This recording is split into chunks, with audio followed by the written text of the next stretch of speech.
everyone. An arrow is launched upward with an initial speed of 100 meters per second.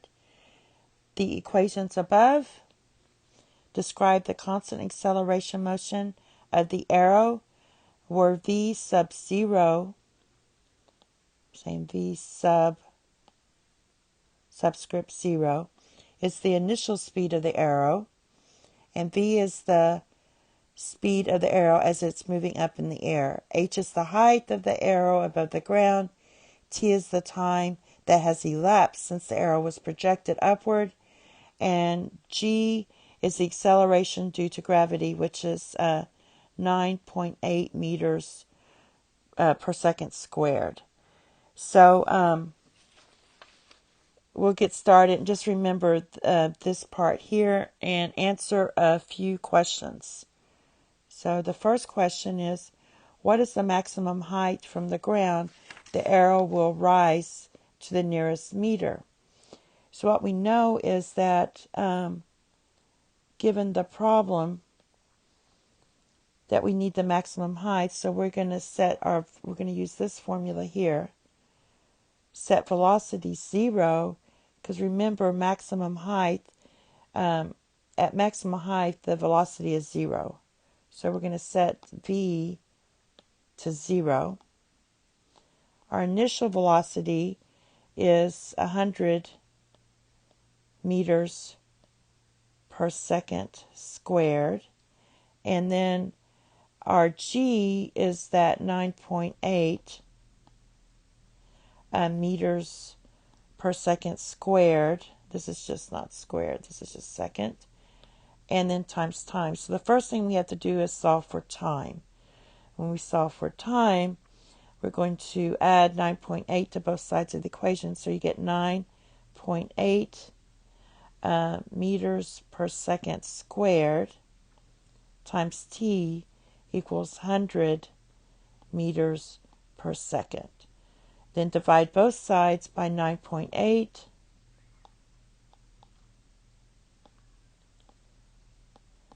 And divide by meters per second squared. And you'll end up getting, basically you're going to get t equals 10.204 meters per second. Now once you have your t, we're going to go back here and fill in that. So let's do that.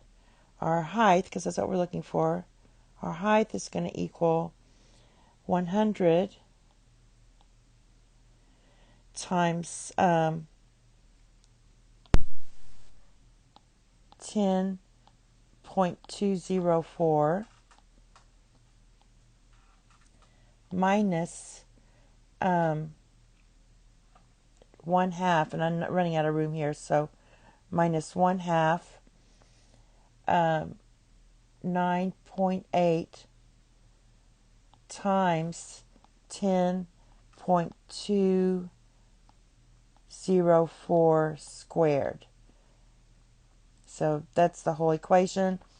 And when you put that in the calculator, you're going to get H is approximately 510. All right, now that we have that, we have one more question to answer. So the last question is, how long will it take the arrow to reach its maximum height? So what we're going to do is take our second equation and plug that in. So we get 510, which is our height, equals 100 times t minus 1/2. Remember, g is 9.8 meters squared.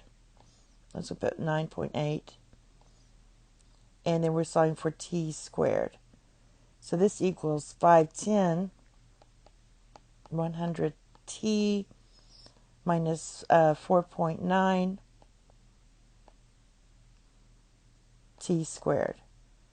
Now I'm going to move everything to the left side of the equation. You get 4.9 t squared minus 100t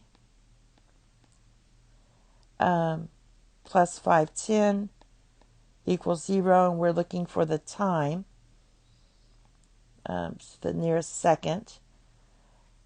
And then I put this in the calculator under y1, and then I did, so I put it in the calculator, I did second graph, and I'm looking for where y equals 0. And when you find that, you will get your x. Make sure you're in decimal form. You have it at least to the nearest tenth. You will get x equals 10.2. Or you could say t, because that's really our t, equals 10.2. So you need to use a calculator on this. Or what you could have done is taken our original, the second equation here, and plugged everything into that. So velocity, let me do it in red, velocity squared equals 100 meters per second squared minus 2 times 9.8 times your 510. But then you would have had to add back your original velocity, which is 100. So this amount equals 4, and our initial velocity is 100, and that's your VT, so V squared, sorry. So you take the square root of 104, and that's going to be approximately 10.2. And I don't know why I keep calling my 2's t's, but so this is 10.2. And that's it. Thank you. Have a nice day. Bye-bye.